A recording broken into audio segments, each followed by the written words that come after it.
მოგესალმებით ძვირფასო ტელემაყურებლებო. ეთერშია გადაცემა საინტერესო ადამიანთა პორტრეტები, რომელიც ყოველ ორშაბათს საღამოს 8-ის ნახევარზე შეგიძლიათ ნახოთ ტელეკომპანია ქართულის ეთერში. ჩემო ძვირფასო ადამიანებო, ვფიქრობ, რომ დღევანდელი ჩვენი გადაცემა ზუსტად ესადაგება ჩვენი ჩვეული ეთერის სათაურსა და ფორმატს. იმიტომ რომ დღეს სტუდიაში სტუმრად გვეწვია შესანიშნავი ქალბატონი, პროფესიონალი მუსიკოსი, საქართველოს კომპოზიტორთა კავშირის წევრი, კომპოზიტორი ნესტან ტურაბელიძე. ქალბატონი ნესტანი უდავოდ საინტერესო პიროვნება, საინტერესო შემოქმედია. მე ძალიან მახარებს დღევანდელი გადაცემა იმ კუთხითაც, რომ დღეს მე და ქალბატონმა ნესტანმა ერთ ენაზე უნდა ვისაუბროთ. ეს ენა არის საერთაშორისო ენა, რასაც ქვია ღვთაებრივი მუსიკალური ენა. მოგესალმებით, ჩემო ძვირფასო ქალბატონო. მოგესალმებით მეს ტელემაყურებლებს. გაიხარეთ, მე აღნიშნე ჩემო ძვირფასო ადამიანო და ახლაც განმეორდები, რომ მართლა ძალიან მიხარია თქვენი სტუმრობა. ოპლუსივად.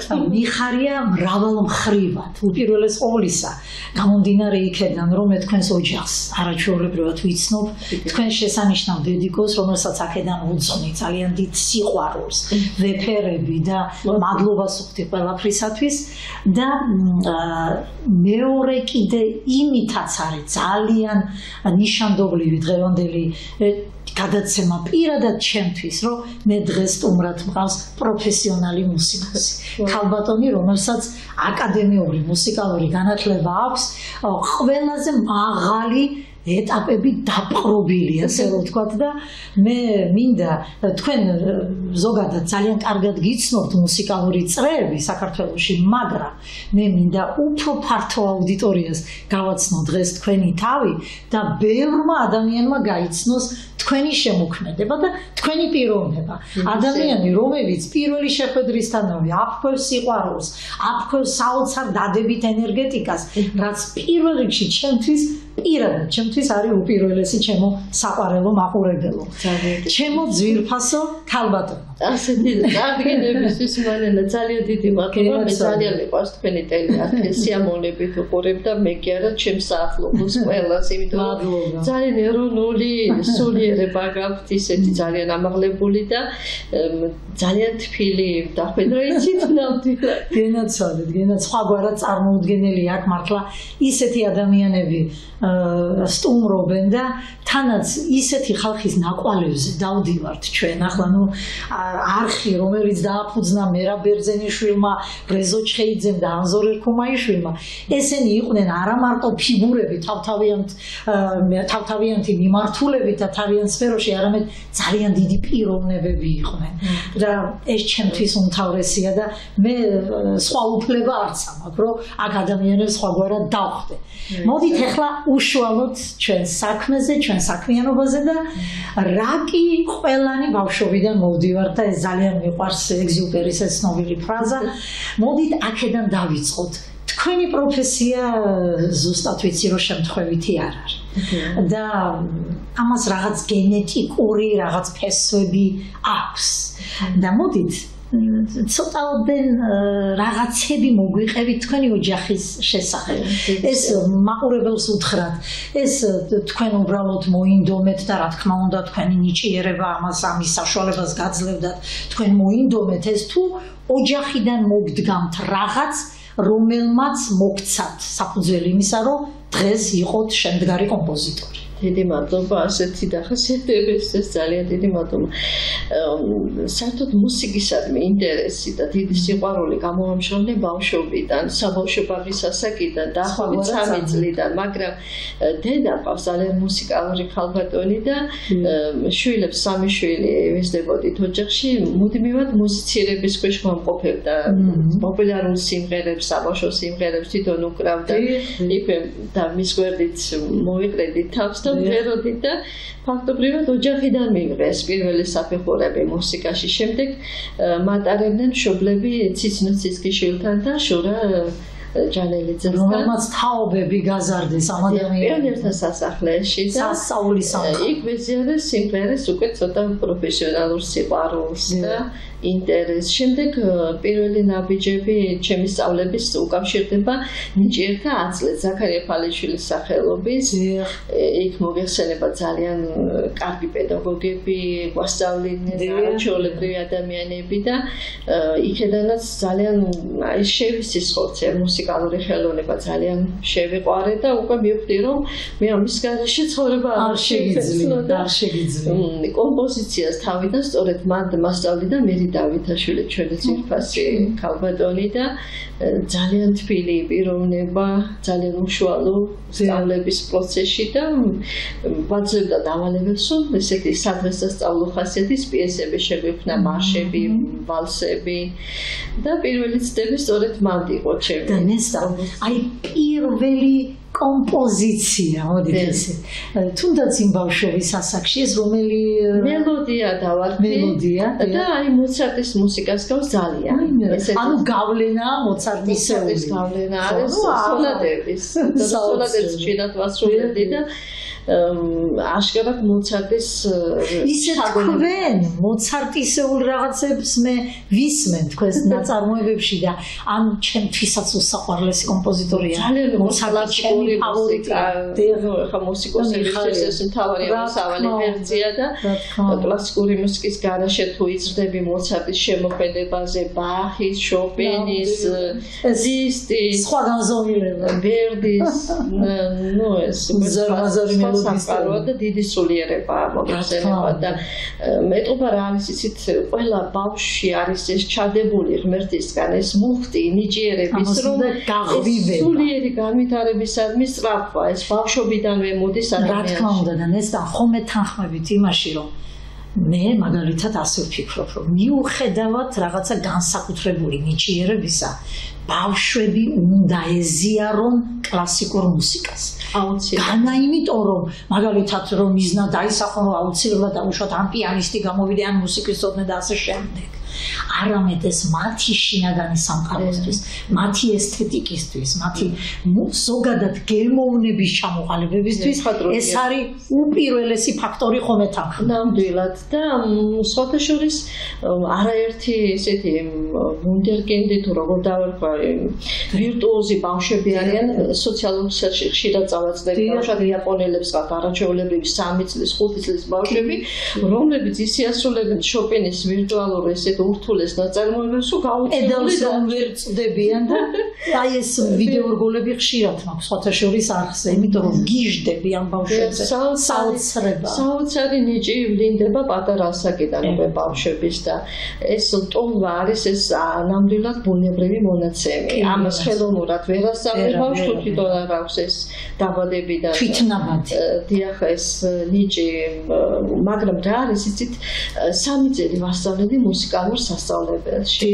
მეორე მუსიკალურ სასწავლებელში და ძალიან საერთოდ ბავშვობიდან ვიყავი დიდი პატარა და დიდი ფსიქოლოგი მიყვარდა ადამიანის ფსიქოლოგიის შესწავლა და სულ ვაკვირდებოდი ვინ არის კეთილი ადამიანი ვინ არის ცოტა ანუ სიღრმისეულად უყურებდით ადამიანებს ხო დამენახა ადამიანებში და თუ სადმე განწყვილებას წავაწყდებოდი ძალიან განვიცდიდი შინაგანი და აი როცა ბავშვებთან უკვე პირადად მქონდა შეხება მეცადინეობის პროცესში სპეციალურად მათთვის წერდი კონსპექტებს სოლფეჯიოში მუსიკალურ თეორიულ საქმეებში და მუსლიტერატურაში და უკვე ორგანულად რომ დაუკავშირდი მათი ფსიქოლოგია, მათი განწყობა, მათი ადამიანური ბუნება ეს ყველაფერი ჩემთვის გადაიშალა და დავაკვირდი და ვნახე ის რომ აბსოლუტურად ყველა ბავშვს ჰქონდა შესანიშნავი მუსიკალური სმენა და ნიჭი მაგრამ ეს თანდათან გამომჩნდა უკვე მუშაობის პროცესში, სწავლების პროცესში და დავუშვათ 10 ბავშვიდან 10 მოსწავლეთან პირველიდან მესამე კლასამდე ვამეცადინებდი ორი იყო ისეთი რომ გარეგნულად არ ამშრომლებდნენ თავის ნიჭიერებას, მაგრამ ისეთი შინაგანი გრძნობელობა ჰქონდათ. მე ერთ-ერთმა მათგანმა თავისი რაღაც პიესა დამიკრა იქ ფორტეპიანოზე მაჩვენა სიხარულით რომ აინტერესებდა ჩემი აზრი. ისეთი ბგერები აიღო და ისეთი შესრულება დავიჭირო რომ მე ვიფიქრე ხა ამ ბავშვზე ყველა იტყოდა რომ არ გააჩნია მუსიკალური სმენა თუ გარეგან უნდა გარგამოხატავდა შინაგანი მუსიკალური სმენა კარნახს ვერ წერდა ვერ მუსიცირებდა ვერ მღეროდა მაგრამ გრძნობდი რომ ბავშვი ისეთ ემოციებს სახით გამოხატავდა მუსიკის შესრულების პროცესში მე რომ მუსიცირებას ვაკეთებდი გრძნობდი რომ უშუალო კონტაქტში იყო მუსიკასთან და საოცრად განიცდა დაინახეთ ეს და ეს დავინახე იმით რომ ისე დამიკრა ეს პიესა რომ გადავიდე რომ ასეთ ფიგურების სხვა ბავშვებს არ აუღია შეასრულეს ნაწარმოებები და ვფიქრობ რომ არც ერთი ბავშვი არ უნდა დაიჩაგროს პედაგოგი აუცილებლად შინაგანად მოწოდებული უნდა იყოს რომ ყველა ბავშვი აღმოაჩინოს ეს ნიჭი და დაინახოს და ამაზე დიდი მადლი უფლისწინაშე არ არსებობს აი თქვენ ახლა ახსენეთ პედაგოგი მოღვაწეობა რომელსაც თქვენ თვითონ ეწევით თქვენ ყავდათ სასწაული პედაგოგები ჩვენ კადრს მიღმა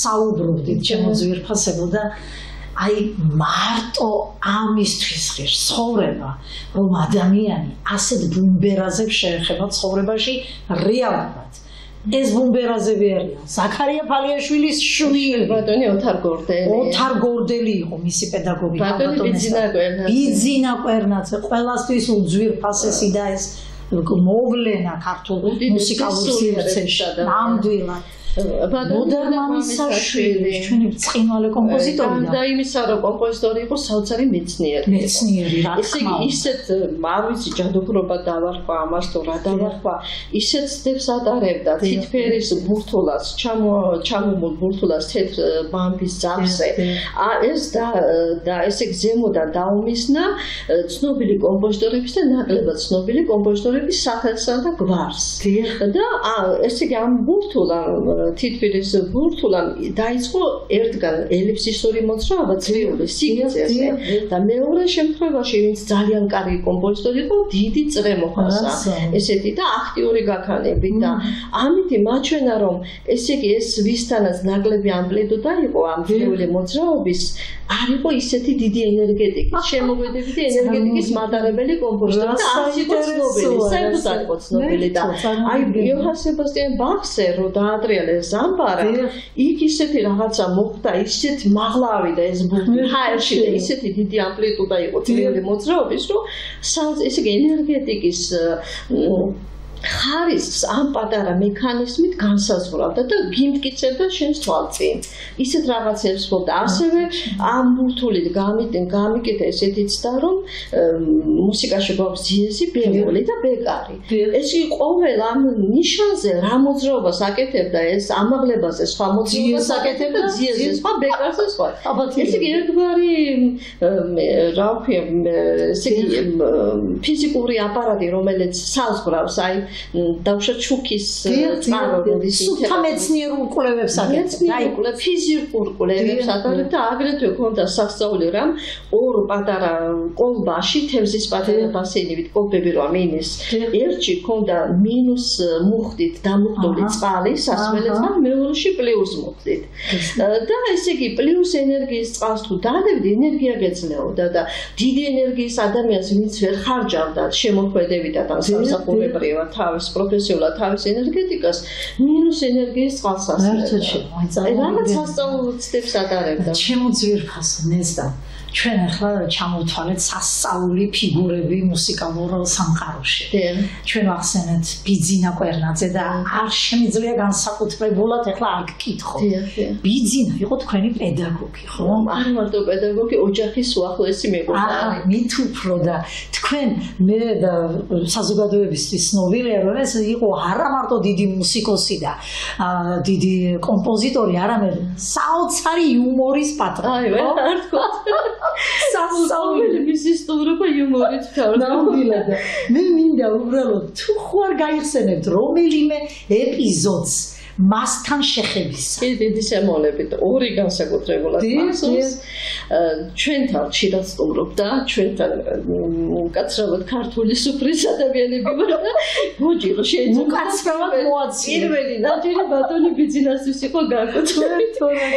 ძალიან ესეთი უყვარდა ეს სუფრები. გურმანი ძალიან და ერთხელ რომ საერთოდ ისე არ წავიდოდა ჩვენგან რომ არ ეკითხა აბანეს და გადაწერე დაბძალე ინსტრუმენტად და მომასმენინე და სულ თვალყურს გამოწმებდა ეს კონტროლის ქვეშ ყავდი თავისებურ სტიმულსაც მაძლევდა ყველანაირად მოტივაცია იყო ბიზინა ყველანაირად გისმენდა გაგრძელე აი ეს მეუბნებოდა მის პასუხი ასეთი იყო და ერთხელაც რომ მოგზავნდა ჩვენთან ცოტა რომ მიირთვეს რაღაც სასმელი რაღაცა მე მკითხა რა შევიხა შენ და მე ვთხარი 15 სიმღერა დავწერე ახლა დაჯექი ინსტრუმენტალო და მანამდე ესეთი საუბარი იყო დედას და ბატონ ბიძინას შორის დედამ რაღაც მუსიკა მოისმინა ტელევიზიით და უთხრა რომ ძალიან მეცნობა სხვა ცნობილი კომპოზიტორის ფრაგმენტი იყო გამოყენებული რაღაცა გავლენა ამაზე ბიძინა მოპასუხა რომ არ გაგიკვირდეს ნათელ ხშირად ხდება ασეთი რამე რომ კომპოზიტორის სხვა კომპოზიტორისგან რაღაცას იღებს და მე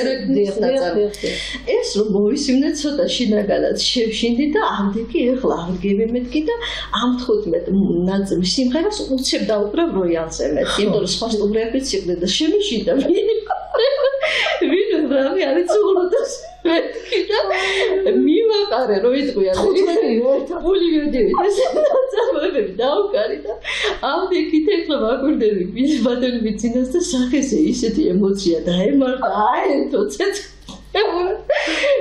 და ცოტა სასმელი გონდა მიღებული ხო და მე ვეკითხებ ისეს არის ბატონ ბიძინა მეთქი თუ ჩემგან კომპოზიტორი არ გამოვა გემოდარებით ეხლა მე მითხარი და მე ვანიბი ამ საქმეს დავსით რომ არც მე ვიცოდო და არც სხვა ვაწოდო და ასე სნაიპერი ვიდის ვინა წარმოებებს ზაი გამახსენდა ეხლა და წარმომიდგენია უფრო სწორად აი როგორ იტყო და მაგ ხო შენ სნაიპერი ვიდის ვინა წარმოებებს მე ეხლა ისე დასახშიერ მასე ვერავზე და ეს რომ მითხრა მე დავშვიდი სხვათა შორის ჩავიწერე ეს საუბარი მაგნიტოფონის ერთ-ერთ კასეტაზე რომ სამახსოვროდ დამჩეს ეს არის ძალიან დიდი ისტორია და ძალიან საამაყო ისტორია ჩემო ნესტა ახლა იცით რა მაინტერესებს თქვენ ახლა ორი ისეთი კომპოზიტორი ახსენეთ აი ბიძინა კვერნაძე და ნოდარმა აბსოლუტურად სხვადასხვა პოლიუსებია მუსიკალურ სამყაროში ეს რაღაც ლირიულის ძალიან მელოდისტი რაღაც კარგი გაგებით რაღაც სისტემაში ზიზდა მარტო დათა თუთაშკიას მუსიკას რომ მოისმენა არ ვიცი ეს არის რაღაც კოსმიური მუსიკა მეტი რომ არაფერი დაიწყო ხომართალი და ნოდარ მამისაშვილი მაინც აბსოლუტურად სხვა როგორი ყოლი შემოქმედება სტილისტურად და აბსოლუტურად ბატონო ბიძინა მე მითხრა ნესტან თუ გინდა რომ იყო ძალიან კარგი კომპოზიტორი და ნამდვილად ხალხს უყვარდე ეცადე დაწერო მაქსიმალურად მელოდიური ნაწარმოებები აი იმიტომ რომ მელოდია ესეთი რამეა რომ ხალხის ბუნებაში ადვილად ჩდება ადვილად იმახსოვრებს და ეს დიდი სულიერების გამომხატველეო და აი ნოდარ მამისაშვილი უკვე სხვა მიმართულებით ანვითარებდა ატონალური მუსიკის შემოქმედებას ატონალურს მიმართულებით ეს არის მე-20 საუკუნის ტექნიკა მოგეხსენებოდა იქ ტონალური სიმაღლები არ არსებობს არც ფუნქციონალური აკორდები ტონიკა სუბდომინანტა დომინანტა და ცოტა სრულიად სხვა მასშტაბის აზროვნება და სხვა განზომილებაა მუსიკაში მაგრამ ორივე ძალიან საინტერესოა ერთხელ ჩვენმა კოლეგამ ბატონმა ოთარ ტატიშვილმა კომპოზიტორმა ძალიან თავისი შესანიშნავმა თუ ადამიანი ნიჭიერია ყველა სფეროში ნიჭს გამოავლენს და მე ვეთანხმები მართლა ჩემო ძვირფასო თქვენი შემოქმედება მე თვალყურს რომ ვადევნებ ეს არ არის რაღაც ერთი ჟანრობრივი მიმართულება ეს მოიცავს სხვადასხვა ჟანრებს ეს არის როგორც კლასიკა ესტრადა კლასიკურ მუსიკაში კიდე თქვენი სიმფონიური ნაწარმოებები გაქვთ კინომუსიკა გაქვთ სპექტაკლებისთვის გაქვთ მუსიკა კამერული ორკესტრის ძალიან საინტერესო ნაწარმოებები და კამერული ინსტრუმენტული კამერული ინსტრუმენტულიც და აი თქვენ ახლა რაც თქვით და რაც მოყევით და ეს ყველაფერი ალბათ მაინც თქვენი იმ პედაგოგიური სკოლის დამსახურება მე ასე მგონია რომლებმაც თქვენზე მართლა ძალიან დიდი გავლენა იქონიათ თუმცა მაინც მინდა ერთი კითხვა დაგისვათ რომელ ჟანრში უფრო კარგად გრძნობთ თავს იცით ამ ხრივ ჩემ თავს არ ვსხურდაო იმიტომ რომ ეს ბუნებრივი შემოქმედებითი იმპულსები და ენერგია თუ დავუშვათ ესეთი კარგი გემოვნება, მხატვრული მუსიკალური გემოვნება ერთ მიმართულებას ვერ დაეყრდნობით. ეს შინაგანი სულიერი მრავალფეროვნება მიყვარს. საერთოდ ყველაფერში აბსოლუტურად ერთფეროვნება არ მიყვარს და ეხება ეს ჩემ ნაწარმოებებსაც აისახა და აი დავუშვათ კონსერვატორიის საკომპოზიციო ფაკულტეტი დაამთავრა სიმფონიით. და კომისიაში ისხდნენ მერი დავითაშვილი, თენგიზ შავლოხაშვილი, ბიძინა გვერნაძე, ნუგე შამენსკი, შურა ალექსანდრ შავერზაშვილი, ძალიან ჩვენი ცნობილი კორიფეები და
ასპირანტურის გამოცა დავამთავრე ბალეტით მიშელინა და თობიასით.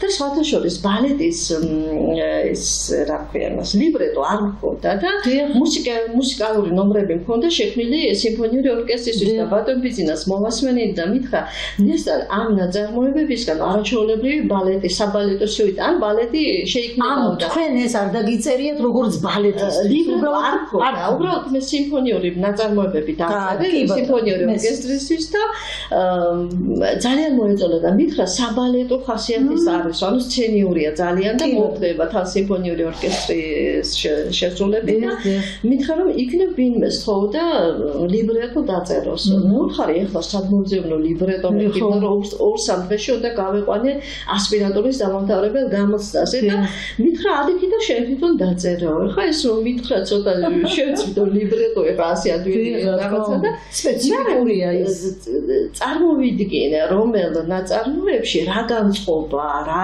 სიუჟეტური განვითარება, როგორი დრამატურგიული ღერძი შეიძლება შეიქმნას და უცებ ჩავწერე რაღაც 15 წუთში ლიბრეტო. ხო, ლიბრეტო. ესე იგი, ქალაქის ცენტრში დიდ მოედანზე იმართება მოცეკვავეთა შეჯიბრი. გოგონები არიან, 2 გოგონა და 1 ვაჟკაცი.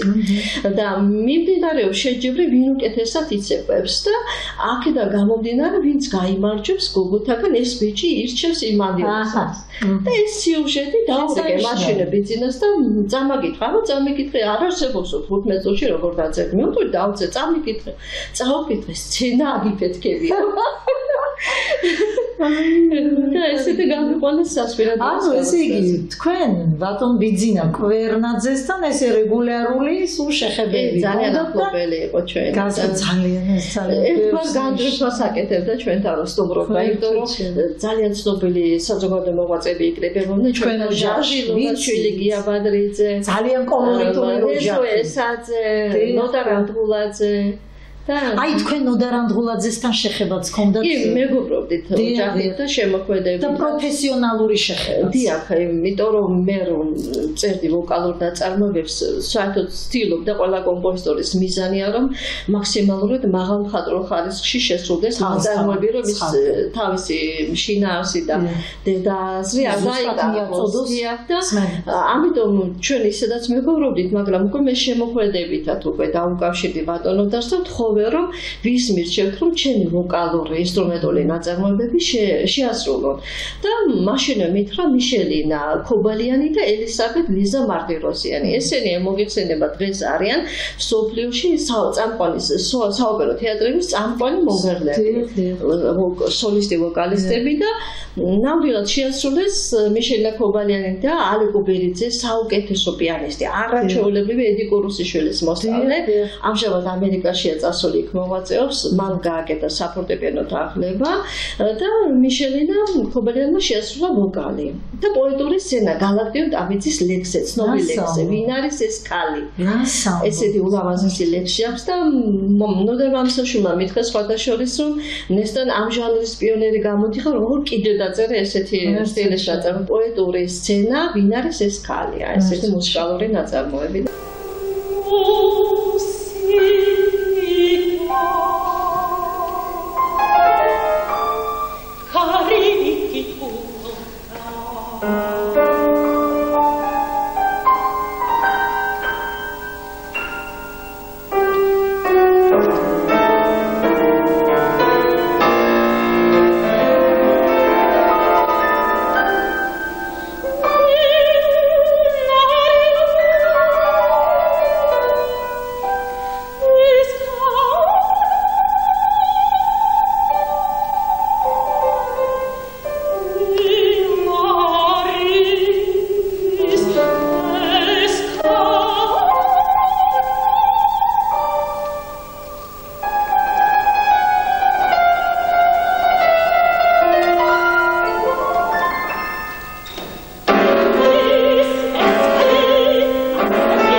ძალიან სასიამოვნოა ეს ყველაფერი და გისმენთ და ლიზა მარტიროსიანი პავაროტისთან და დომინგოსთან ერთად მოღვაწეობდა იტალიაში და დღესაც იქ არის საოპერო სცენების ერთ-ერთი აქტიური სოლისტია და ლიზა მარტიროსიანმა და ქეთი ბადრიძემ შეასრულეს ჩემი ორი რომანსი ერთი ვაჟა-ფშაველას ლექსზე ია სახელწოდებით და მეორე გალაქტიონ ტაბიძის ლექსზე ქარებს ქარება აი ესეთი ლექსი ულამაზესი ლექსებია ატონალური ნაწარმოებია ცოტა რომანტიული ჟღერადობით და ეს შესრულდა ტაბახმელას სამთავრობო რეზიდენციაში და ძალიან სოლიდური ხალხი ისმენდა ამ მუსიკას და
სხვადასხვა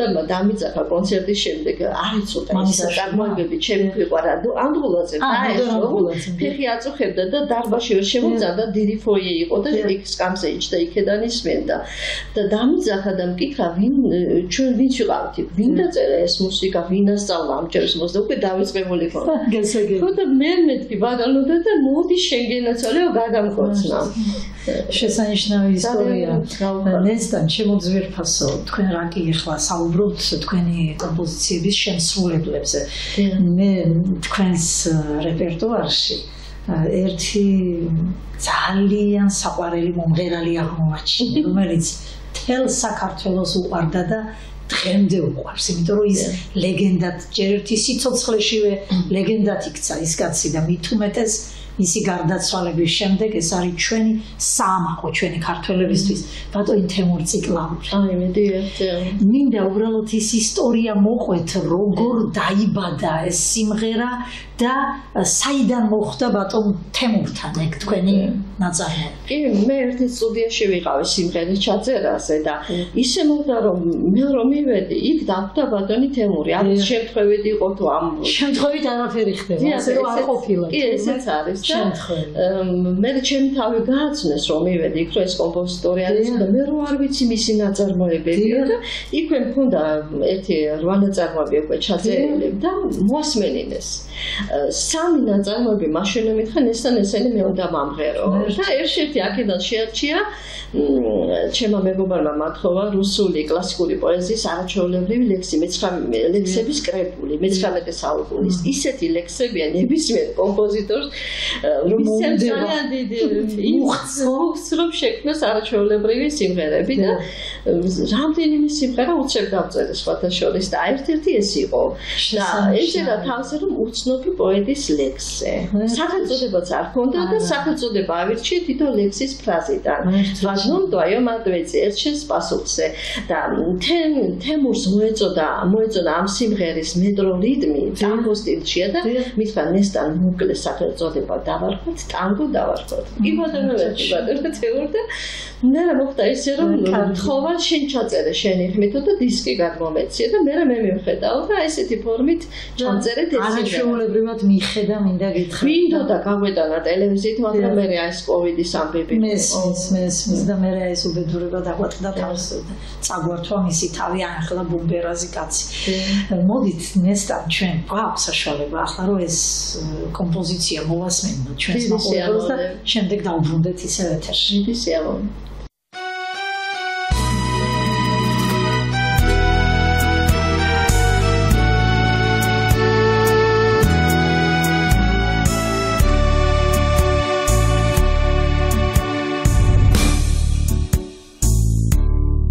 Чем больше скрыть стараюсь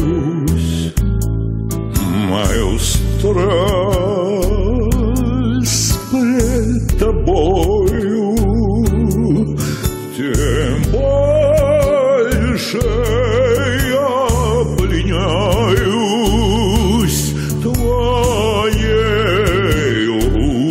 красотой. Тем больше я пленяюсь твоею красотой.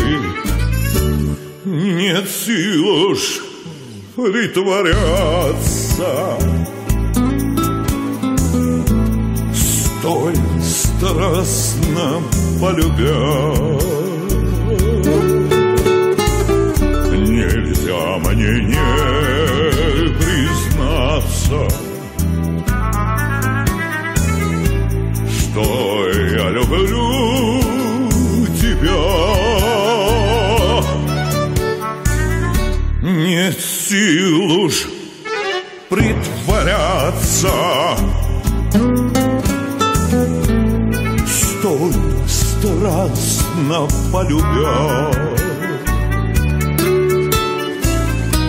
Нельзя мне не признаться,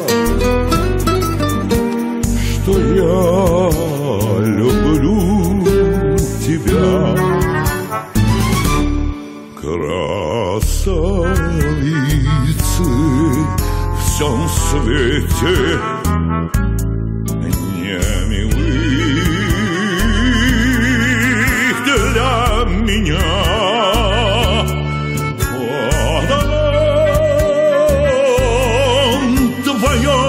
Ответе и жизнь, и смерть моя в одном твоем ответе и жизнь, и смерть моя. Не силу ж притворяться, стой, страстно полюбя. Нельзя мне не признаться, что я люблю тебя. Нет сил уж притворяться, столь страстно полюбя. Нельзя мне не признаться, что я люблю тебя.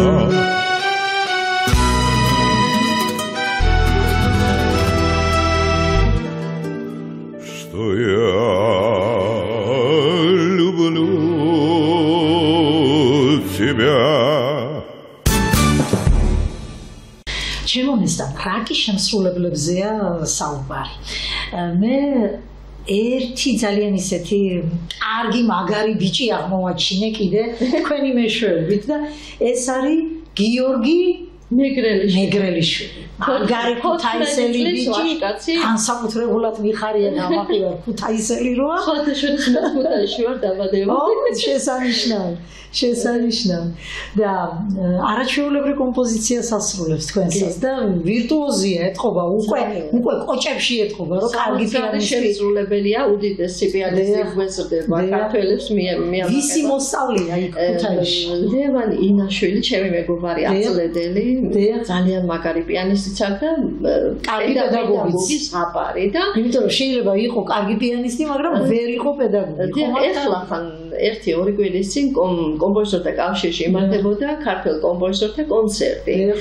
ეს ფესტივალის სახით დააფუძნა მერი დავითაშვილმა და პერიოდულად ყოველ წელს იმართება ხოლმე და მითხრეს რომ შეგიძლია მიიღო მონაწილეობა და ლევანს დაუკავშირდი, რადგან ვიცოდი რომ ძალიან კარგი აღსაზრდელები ყავდა და ლევანმა მითხრა აი ეს მოსწავლე ყავს და ძალიან კარგად შეგესრულებს და 4 ნაწარმოები ისწავლა 2 კვირაში. არაჩვეულებრივი ბიჭი, ისეთი მიერავს, ისეთი გულით უკრავს.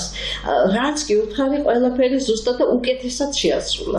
იმიტომ რომ შემოქმედია სული და მოწოდა. მოვიკითხოთ. შეგვიძლია ვიამაყოთ გიორგი მეგრელიშვილი, ეხლა 2 თვის შეუსრულდა 15 წელი. მიულოცოთ და არაჩვეულებრივი ვისურვოთ ძალიან დიდი შემოქმედებითაც ძალიან კარგი გვერდით დგას და ლევან მასწავლებს ხო საერთოდ. უგმესი მადლობა. ნამდვილად ძალიან დიდი მოკითხვა ჩვენგან და ძალიან დიდი წარმატებები ასევე უსურვოთ. ჩვენ ამის საშუალებაც გვაქვს რომ ეს ნაწარმოებიც ახლა გიორგის შესრულებით მოასწრებთ ჩვენს აუდიტორიას. დიდი სიამოვნებით.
არ შემიძლია არ შევეხო თქვენს დამოკიდებულება ზოგადად კინოსადმი სპექტაკლს თეატრ აი ამ დიდი ხელოვნებისადმი რასაც თეატრალური სამყარო ქვია და ვიცი რომ თქვენ შემოქმედებითაც შეხებაში ხართ კინოსთან და თეატრთან აბა ამის შესახებ მქონდა ესეთი რაღაც ჩემი მხრიდან ბატონო ექსპერიმენტის სახით თუმცა სერიოზულად შემომთავაზა ეს წინადადება რეჟისორმა ბატონი გუჯა ბურდულის შვილმა მაიკო მაკამ დიდმა მეგობარმა მან გადაიღო ესეთი მცირე ფორმის მოკლემეტრაჟიანი მხატვრული ფილმი პოლონელ ემიგრანტებზე და თხოვანესთან რა შემომთავაზებდა და ორი ნაწარმოები გამომართვა ესპანური და რაბი ესეთი სახელწოდებით ესპანურ მეტრო რიტმულ ინტონაციებზეა და გაწყობით და აბსოლუტურად მიესადაგა ამ ფილმს და სხვათა შორის ამ ფილმის ჩვენება იყო ერთი დაახლოებით 7-8 წლის წინ კინოსახლში რუსთაველზე და ძალიან მოეწონათ აღნიშნეს რომ მუსიკა ძალიან საინტერესო არის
მაგამ გააკეთა საღამო ფილმ მხატვრული ფილმის სახით ქალბატონ უდიდესი ქართული მსახიობის დოდო ჭიჭინაძის შემოქმედებაზე და მის გახსენებაზე და იქაც გამოიყენა ჩემი ნაწარმოები. მაგა უნიჭიერესი ქალბატონია და დაუდგრომელი და მოუსვენარი და ძალიან ენერგიული. მიხარია რომ მეგობრობთ და მინდა რომ ძალიან კარგად იყოს. ძალიან კარგი პიროვნება. ასევე ისეთი ოჯახიდან და ისეთი წიაღიდან მოდის სასწაული დედმამის შვილი და შესანიშნავი დედმამის შვილები და მოკლედ ძალიან ბევრს ნიშნავს ის გარემო სად იზრდება ადამიანი და საიდან მოდის. აი თქვენ ხელყვა შესანიშნავი მაგალითი ხართ ამ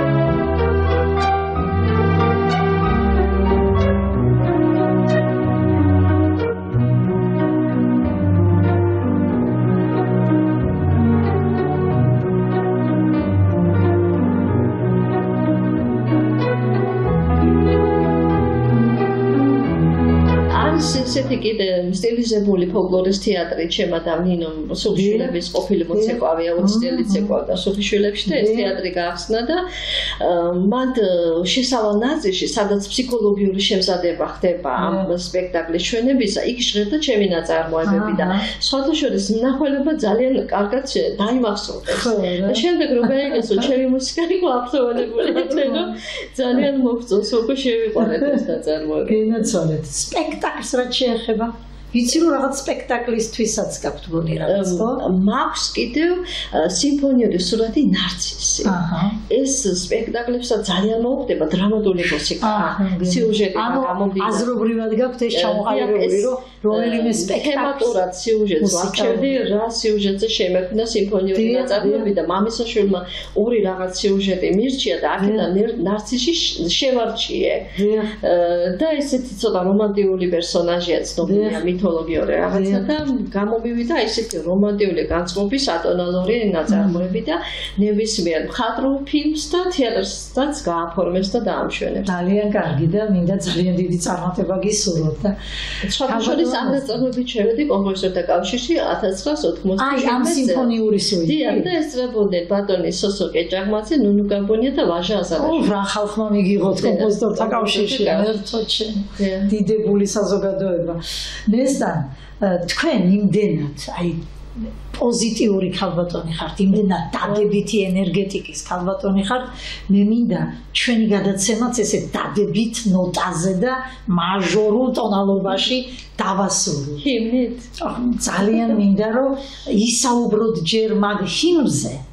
აბა ერთი მოკლედ მოგვიყევით. ესე იგი ეს მეუფეს უკავშირდება, ხო? მეუფეს. აი მოგვიყევით ამის. ორი არაჩვეულებრივი მოძღვარი, ერთი მიტროპოლიტი მეუფე ელისე, რაჭის ეპარქიის ხელმძღვანელი და მეორე ანჩისხატის ტაძრის წინამძღვარი ბატონ რევას მამა რევას ტომარაძე.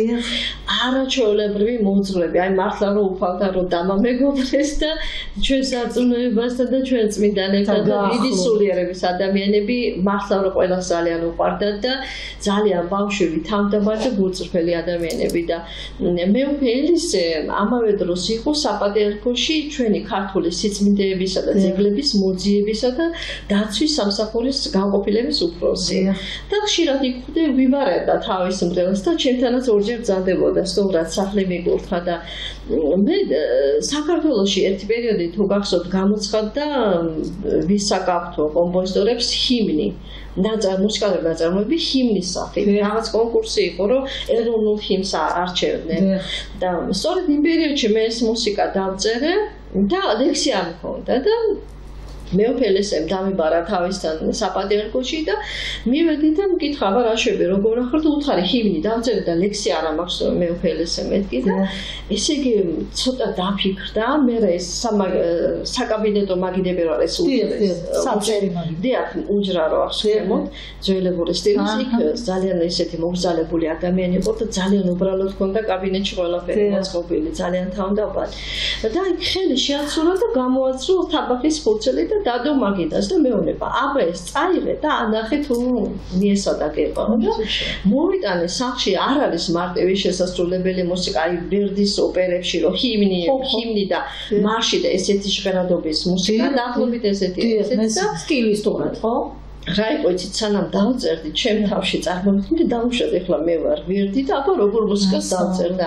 ანალოგიური რაღაცა დამემართა მამისაშვილთან გაკვეთილზე უნდა მისულიყავი და რაღაც ნაწარმოები უნდა დამეწერე და ინსტრუმენტა რომ დავჭექი როიალთან წარმოვიდგინე ჩემ თავს უთხარი მე დავუშვათ ეხლა ვარ შურა შავერზაშვილის ალექსანდრე შავერზაშვილის მოსწავლე წარმოვიდგინე ამ კაცის ვითომ გვერდით მეჭდა მე მისი მოსწავლე ვარ და ჩავწერე რაღაცა პიესა დრამატული განწყობი. ასეთი პატარა ციცი მივედი მამისაშვილთან და რომ დავუკარი ეს პიესა ცეცხლი წაეკიდა სახეზე და დაიყვიდა. შენ შავერზაშვილის მოსწავლე ხარ თუ ჩემი მოსწავლე.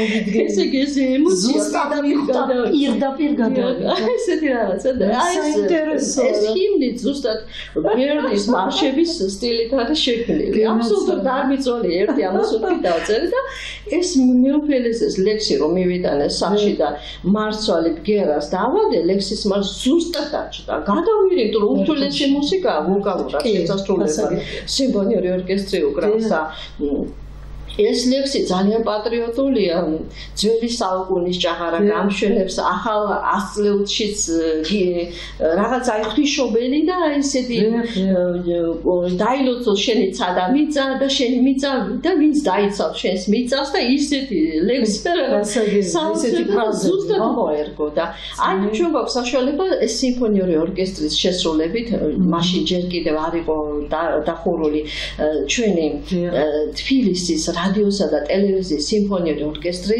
ბატონი ზაზა აზმაიფარაშვილი დირიჟორობდა და ხაბატონო ნუნუ გაბუნია მითხრა ნესან ორ დღეში ხურავენ ორკესტრსო უქმდება აღარ იქნებაო და ხურამე გახსოვს სასწრაფო ზაზასთან მიარბენილი პიესები ორკესტრის და 5 სიმფონიური პიესა ჩამიწერა ზაზამ და ხაბატონო ნუნუ გულის დაწყვეტით მითხრა ეს არის ზოგადი ჩვენი ქვეყნის პრობლემა და აღნიშნო რომ კომპოზიტორი ვერ ჩამოყალიბდება თუ არ იქნება როგორც ლაბორატორია სიმფონიური ორკესტრთან უშუალო კონტაქტის და მუშაობის საშუალება. რატომ ეს ორკესტრთან მუშაობს? დღეს ეს ძალიან დიდი პრობლემაა დღეს. თუ საერთოდ მოხდება ესეთ სასწაული და აღადგენენ იმ ორკესტრს ტელევიზიაში ძალიან კარგი იქნება. და ძალიან დიდ საქმეს აკეთებდა და ძალიან მითხრეს ყველა კომპოზიტორმა რომ ჩვენ მან ჩამოვყალიბდით როგორც კომპოზიტორი და იქ ჩაწერილი სტუდიურად ტელევიზიაში ჩაწერილი ნაწარმოები არის უმაღლესი მხატვრული ხარისხის. უმაღლესი. ძალიან დიდი მადლობა მოგეხადეთ. იმიტომ რომ ისეთი ემოცია მოიტანეთ თქვენი მობრძანებით, თქვენი შემოქმედებით, თქვენი დამოკიდებულებით ზოგადად მოვლენებისადმი, თქვენი იმ ჭეშმარიტი ღირებულებებით, რომელიც თქვენი ოჯახიდან მოგდგამთ თქვენ და თქვენშიც გრძელდება ეს ძალიან დიდი მადლიერება. ეს თამამად ჩემი მამიკო გარდამეცვალა დეკემბრის ვიცი რომ ახალი გარდაცვალა. მამა იყო აკადემიკოსი ნაუმ გიორგიძე ტურაბელიძე, წარმოშობით მერელი მამიკო და ვამეცირება და დოქტორი აღოზარდა ჩვენ საქართველოს და ისინი დღემდე მუშაობენ სამთავრობო სტრუქტურებში. შენაცვალეთ, აი ეს ყველაფერი. ზოგადად უყალოდ არ ქრება. ეს ყველაფერი მომავალ თაობებში ილექება და მერე გამოდიან ჩვენ საზოგადოების ძალიან ისეთი ნაწილი, აი ინტელექტუალური ნაწილი, რაზეც დგას ზოგადად ჩვენი ქვეყანა.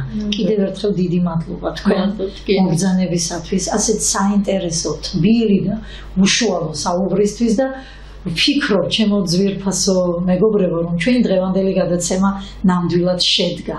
ღმერთმა უმრავლოს ჩვენ ქვეყანას კარგი კომპოზიტორები, კარგი პოეტები, კარგი მხატვრები, იმიტომ რომ ჩვენი ქვეყანა ხომ ეს საბადოა ნიჭიერი ადამიანების და დღევანდელი ჩვენი გადაცემაც მართლაც ამის დასტურია. კიდევ ერთხელ მადლობა და მე არ გემშვიდობებით და დროებით, მხოლოდ დროებით. იმიტომ რომ თქვენ უნდა წეროთ, თქვენ უნდა აკეთოთ თქვენი საქმე, რაც არაჩვეულებრივად და შესანიშნავად გამოგდით და ჩვენი სტუდია და ზოგადად ჩვენი ტელეკომპანია სწორედ იმისკენ არის მოწოდებული, რომ ასეთ ადამიანებს დაუთმოს ეთერი. უბასი მადლობა, გაიხარეთ და მადლობა თქვენს ტელემაყურებლებს, ჩვენს ტელევიზიას, ჩვენს ტელემაყურებლებს უпроსტად უტოვებთ შესანიშნავ კომპოზიციას. დიდი მადლობა, მომავალ შეხვედრამდე.